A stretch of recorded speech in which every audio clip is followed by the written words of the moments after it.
ሰላም ጤና ይስጥልን ክቡራንና ውድ አድማጭ ተከታታዮቻችን፣ አሁን በተሰሙና መደመጥ ባለባቸው ሰበርና ልዩ መረጃዎች ተመልሰናል።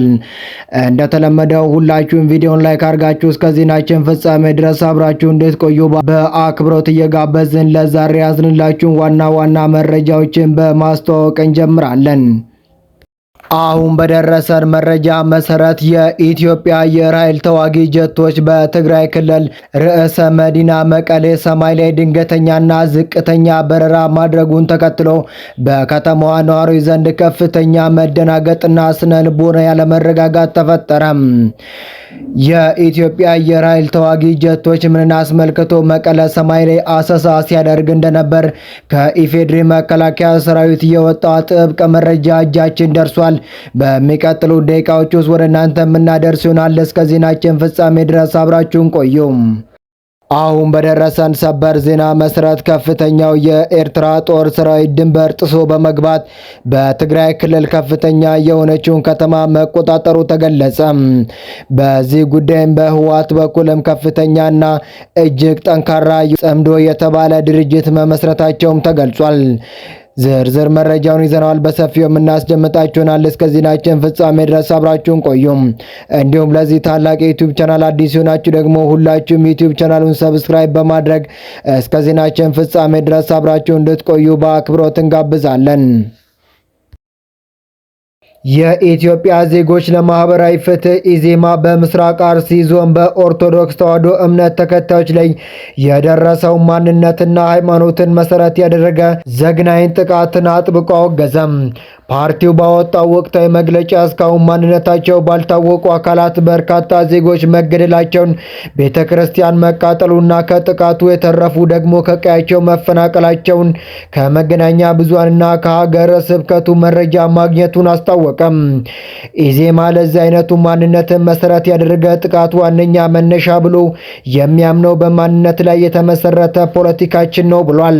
በተጠቀሰው ስፍራ በተደጋጋሚ ለሚደርሰው መሰል ጥቃቶች ቀድሞ የመከላከል ኃላፊነት የአካባቢው የመንግስት አስተዳደርና የጸጥታ ተቋማት መሆኑን ያነሳው ፓርቲው በዚህ ረገድ የኦሮሚያ ክልል መንግስትና የአካባቢው አስተዳደር በተደጋጋሚ ተፈትኖ ወድቋል ሲል አፈጻጸማቸውን በጽኑም ተችቷል።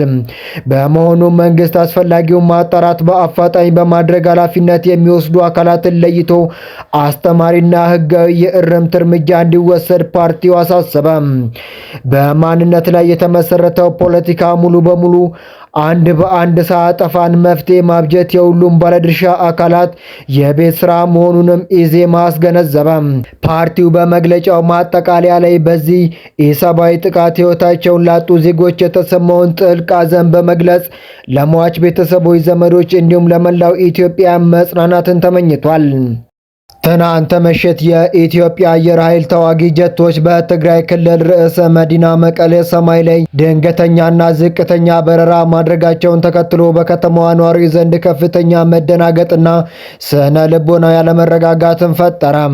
ከዓመታት ከባድ የሰሜን ጦርነት ማግስት አንጻራዊ ሰላም በሰፈነበት በዚህ ወቅት በምሽት ጨለማ የተከናወነው ይህ ወታደራዊ እንቅስቃሴ የጦርነት አስከፊ የአየር ድብደባ ትዝታ ለሚያስታውሰው የከተማዋ ሕዝብ አላስፈላጊ ስጋትን ያጫረ ሲሆን በማህበራዊ ሚዲያ መድረኮች ላይ ሰፊ መነጋገሪያ አጀንዳ ሆኖም አምሽቷል። ይህንን ድንገተኛ ክስተት ከወቅቱ ስትራቴጂካዊና ፖለቲካዊ ሁኔታዎች አንጻር ስንመረምረው የተከናወነበት ወቅት በትግራይና በኤርትራ ወታደራዊ ኃይሎች መካከል በድንበር አካባቢ አዲስ የጋራ መግባባት መደረጉ ከተሰማ ማግስት መሆኑን ጉዳዩን ይበልጥ ስልታዊ ያደርገዋል። በርካታ የፖለቲካ ተንታኞች እንደሚገልጹት ማዕከላዊ መንግስት እንዲህ አይነት የምሽት በረራ ማድረጉ በክልሉ ዙሪያ ለሚታዩ አዳዲስ ወታደራዊና ዲፕሎማሲያዊ እንቅስቃሴዎች ምላሽ ለመስጠትና የአየር የበላይነቱን አሁንም የኔ ነው የሚል ስሜት ያለው መሆኑን ለማሳየት የታለመ ስትራቴጂካዊ መልእክት ሊሆን ይችላል። የሰላም ተሟጋቾችና ስትራቴጂካዊ ተንታኞች እንደሚያስቡት በረራው መደበኛ ስልጠና ሚሆን የተለየ የደህንነት ተልዕኮ ትንሽ የሰላም ጭላንጭል ውስጥ ባለው ህዝብ ላይ ስነ ልቦናዊ ጫና እንዳይፈጥር ከፍተኛ ጥንቃቄ ሊደረግ ይገባል። ለዘላቂ መረጋጋትና በህዝቡ ዘንድ የተገነባውን የሰላም እምነት ላለማናጋት ሲባል መሰል ወታደራዊ እንቅስቃሴዎች በሚኖሩበት ወቅት የሚመለከታቸው የመንግስት አካላት አስቀድሞ ለህዝቡ ግልጽ መረጃና ማብራሪያ መስጠት ወሳኝ መሆኑን ታዛቢዎችና ዓለም አቀፍ ተንታኞች እየገለጹ ይገኛሉ። በትግራይና ኤርትራ ወታደሮች መካከል የተደረገው የድንበር ግንኙነትና የ4 ኪሎ ዝምታ ያሳደረው ጥርጣሬ በትግራይና በኤርትራ አዋሳኝ ድንበር አካባቢ ለመጀመሪያ ጊዜ በሁለቱ አካላት ወታደራዊ ሰራዊቶች መካከል ቀጥተኛ ግንኙነት መደረጉ ተሰማ። ቀደም ሲል ጽምዶ በመባል በሚታወቀው የድንበር አካባቢ የነበረውና በዋናነት በህዝብ ለህዝብ መስተጋብርና በባህላዊ ትስስር ላይ ብቻ ተወስኖ የቆየው ግንኙነት አሁን ላይ መልኩና ይዘቱን በመቀየር በሁለቱ ወታደራዊ ኃይሎች መካከል ወደ ተደረገ ይፋዊ የጋራ መግባባት መድረክ መሸጋገሩ ታውቋል። በሁለቱ ሰራዊቶች መካከል በተደረገው በዚህ አዲስ ግንኙነት ላይ በቀጣይም ትብብሩን ይበልጥ ለማጠናከር የሚያስችል የአብሮ መግባባት ፕሮግራም የተከናወነ ሲሆን ይህ ክስተት በምስራቅ አፍሪካና በኢትዮጵያ የፖለቲካ መልክዓ ምድር ላይ አዲስ ስትራቴጂካዊ ምዕራፍ ሊከፍት እንደሚችል ተንታኞች ስጋታቸውን እየገለጹ ይገኛሉ።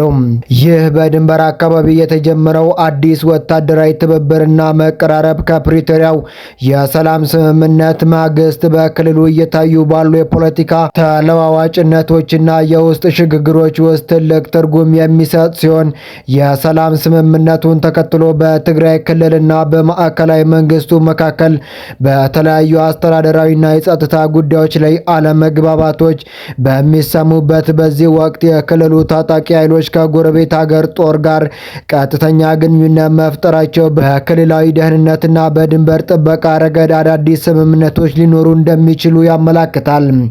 በሌላ በኩል ይህ በፌዴራል መንግስቱ ይፋዊ እውቅና ወይም ቀጥተኛ ተሳትፎ ውጭ የተከናወነ የሚመስለው ወታደራዊ ግንኙነት የአብይ አህመድን አስተዳደርን አቋምና ስልጣንን የሚፈትን ሆኖ ተገኝቷል።